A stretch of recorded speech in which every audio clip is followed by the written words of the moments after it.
পারমাণবিক সমৃদ্ধিকরণ নিয়ে মধ্যপ্রাচ্যে যেই দ্বন্দ্বের সূত্রপাত তা এখন রূপ বিশুদ্ধ পানির যুদ্ধে। উপসাগরীয় অঞ্চল জুড়ে ছড়িয়ে থাকা 4 শতাধিক পানি বিশুদ্ধকরণ কেন্দ্রের নিরাপত্তা নিয়ে তৈরি হয়েছে ঝুঁকি। বিশ্লেষকরা বলছেন, গুরুত্বপূর্ণ এসব প্ল্যান্টে যে কোনো হামলা মারাত্মক পরিণতি বয়ে আনতে পারে। নগদ নিয়ে এলো হার না মানা হার অফার। সর্বনিম্ন 10,000 টাকা রেমিটেন্স নগদে পাঠালে থাকছে স্বর্ণের হার জেতার সুযোগ।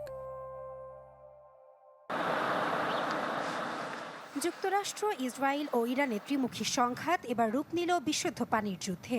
পারমাণবিক কর্মসূচি, সামরিক স্থাপনা, জ্বালানি তেলের ডিপোর পর এবার পানি বিশুদ্ধকরণ কেন্দ্র পাল্টাপাল্টি টার্গেটে। ইরানে লবণ পানি শোধনাগারে যুক্তরাষ্ট্রের হামলার পর প্রতিশোধ নিতে বাহরাইনের পানি শোধনাগারেও পাল্টা হামলা চালিয়েছে তেহরান।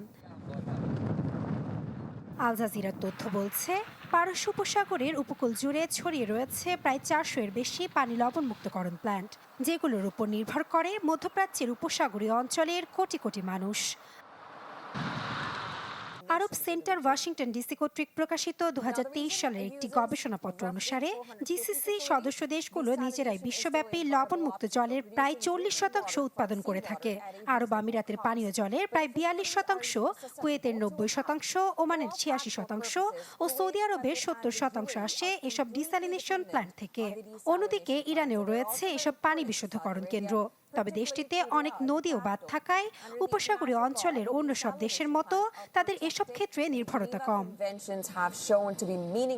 এ বিষয়ে পরিবেশ গবেষক নাসের আল সায়েদ আল জাজিরাকে জানান, কিছু দেশ কৌশলগত মজুদ তৈরি করলেও কাতার ও বাহরাইনের মতো ছোট দেশগুলোর ক্ষেত্রে ডিস্যালিনেশন প্ল্যান্টের যে কোনো আঘাত এই মজুদকে কয়েকদিনের মধ্যেই শেষ করে দিতে পারে। বিশ্লেষকরা বলছেন, মানুষের বেঁচে থাকার সবচেয়ে গুরুত্বপূর্ণ উপাদান পানি নিয়ে ঝুঁকি তৈরি হলে জনমনে সৃষ্টি হবে তীব্র ভয় ও আতঙ্ক, যা সরকারের কার্যক্রমে সবচেয়ে বেশি চ্যালেঞ্জ হয়ে দাঁড়াবে। নাসরিন আক্তার, চ্যানেল 24।